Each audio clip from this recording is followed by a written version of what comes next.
देवपुर। हरे भरे खेतों के बीच बसा एक छोटा सा गांव। यहां जिंदगी धीमी रफ्तार से चलती थी। हवा में हमेशा पंछियों की चहचहाहट और बच्चों की हंसी गूंजती रहती थी। लेकिन इस खूबसूरत गांव के दिल में एक साया भी छिपा था। गांव के किनारे पर एक वीरान हवेली थी जो एक अजीब सी खामोशी में डूबी हुई थी। इस हवेली को भूतिया हवेली के नाम से जाना जाता था। गांव वाले अजीब और गरीब घटनाओं और बेवजह होने वाली घटनाओं के किस्से सुनाते थे। हवेली अपने शानदार अतीत की कहानी बयां कर रही थी। कभी चमकने वाली दीवारें अब फीकी और टूटी हुई थीं। खंभों पर बनी नक्काशीदार आकृतियां मकड़ी के जालों से ढकी हुई थीं।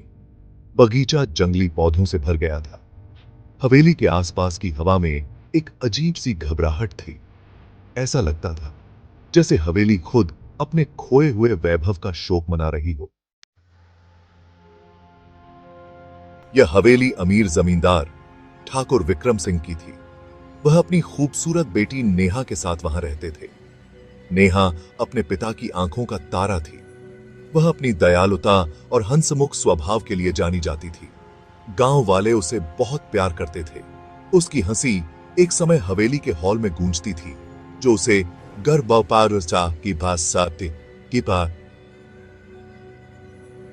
वार्मथ और खुशी से भर देती थी।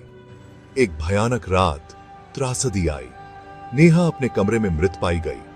उसकी मौत के आसपास के हालात रहस्य से घिरे हुए थे।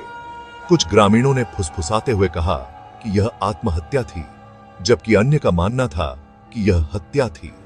ठाकुर विक्रम सिंह अपनी बेटी की मौत से बिखर गए। वह गांव छोड़कर चले गए, कभी वापस नहीं लौटे।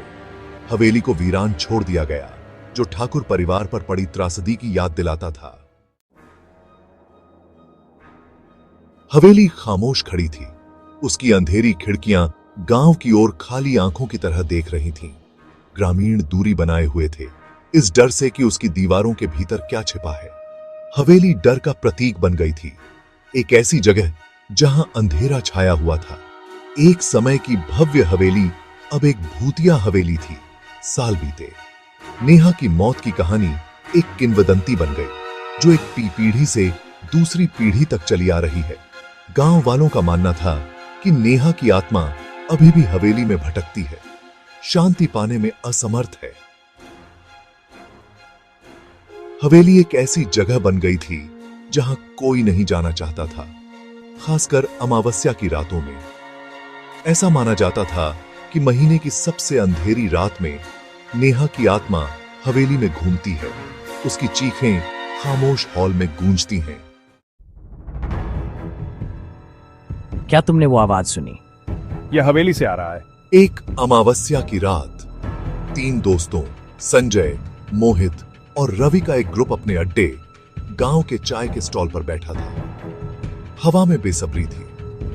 ग्रामीण अपने घरों में दुबके हुए थे। दरवाजे बंद थे, रोशनी मंद थी। केवल हवा की आवाज सुनाई दे रही थी। रात के सन्नाटे को चीरती एक खून जमा देने वाली चीख। यह एक औरत की चीख थी, जो दर्द और दहशत से भरी हुई थी। चीख भूतिया हवेली की दिशा से आ रही थी। दोस्तों ने एक दूसरे की ओर देखा। उनके चेहरे पीले पड़ गए। वो क्या था? यह सिर्फ हवा है संजय, इतना डरपोक मत बनो। हाँ संजय, भूत जैसी कोई चीज नहीं होती। संजय असंबद्ध था। उसने बचपन से ही हवेली के किस्से सुने थे। उसने हमेशा उन्हें बूढ़ी औरतों की कहानियों के रूप में खारिज कर दिया था। लेकिन उसने जो चीख सुनी थी, उसने उसकी रीढ़ की हड्डी को हिला दिया था। मैं तुम्हें हवेली में जाने की हिम्मत करता हूं। चलो करते हैं। तुम क्या कहते हो संजय? संजय हिचकिचाया। वह घबराया हुआ था, लेकिन वह अपने दोस्तों के सामने कायर दिखना नहीं चाहता था। तीनों दोस्त हवेली की ओर बढ़े। उनके दिल उनकी छाती में तेजी से धड़क रहे थे।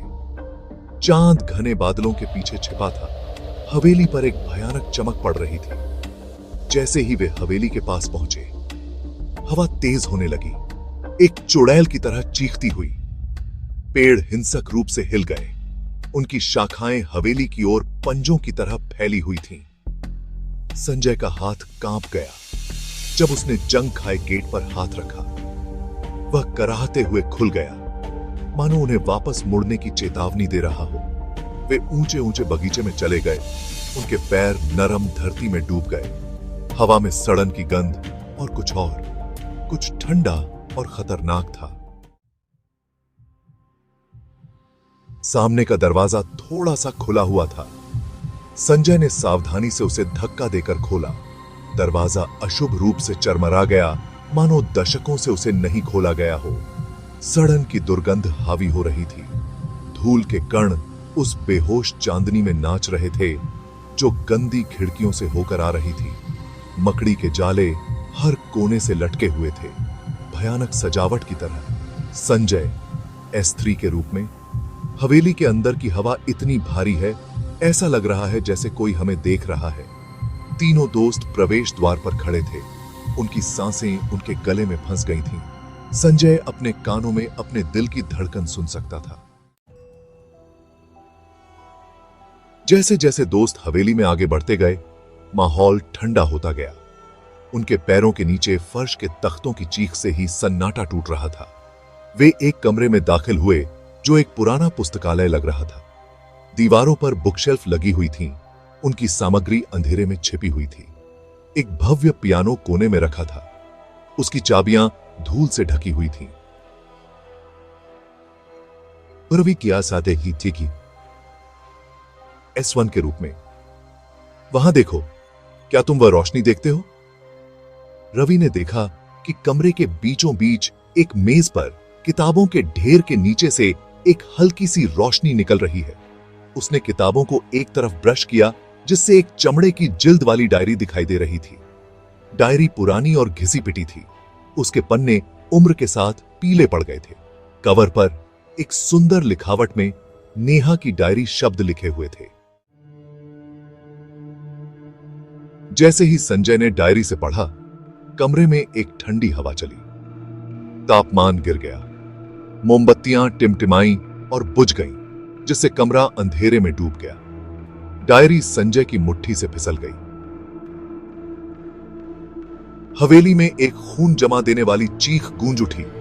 दोस्त डर के मारे लकवाग्रस्त हो गए। उनका खून बर्फ में बदल गया। संजय S3 के रूप में। हे भगवान, क्या तुम वह देखते हो? फिर उन्होंने उसे देखा। एक पारभासी आकृति भव्य पियानो के पास अंधेरे में मंडरा रही है। यह लंबे काले बालों और सफेद पोशाक वाली एक युवती थी। उसका चेहरा पीला और दुबला था। उसकी आंखें एक भयानक हरी रोशनी से जल रही थीं। उसने सीधे तीनों दोस्तों को घूरा। उसकी निगाह की गेज गुस्से और दुख से भरी हुई थी। दोस्त अपने पैरों पर चढ़ गए। उनके दिल उनकी छाती में तेजी से धड़क रहे थे। वे दरवाजे की ओर भागे, लेकिन वह बंद था। उन्होंने दरवाजा पीटा। मदद के लिए उनकी चीखें हवेली की दमनकारी चुप्पी से निकल गईं। भूतिया आकृति उनकी ओर बढ़ी। उसकी निगाहें उन पर टिकी हुई थीं। संजय S3 के रूप में। हमें यहां से चले जाना होगा। मोहित S2 के रूप में। दरवाजा नहीं खुलेगा, हम फंस गए हैं। संजय और मोहित किसी तरह भाग निकलने में सफल हो जाते हैं। भोर होने पर ग्रामीणों ने उन्हें नेहा के भूत के बारे में बेसुध बड़बड़ाते हुए पाया। रवि फिर कभी नहीं देखा गया। गांव वाले कहते हैं कि हवेली ने उसे अपना दावा कर लिया, जैसे उसने नेहा का दावा किया था। हवेली अभी भी देवपुर के किनारे पर खड़ी है, जो उस दुखद भाग्य की याद दिलाती है जो उसकी शापित दीवारों में प्रवेश करने की हिम्मत करने वालों पर पड़ी थी।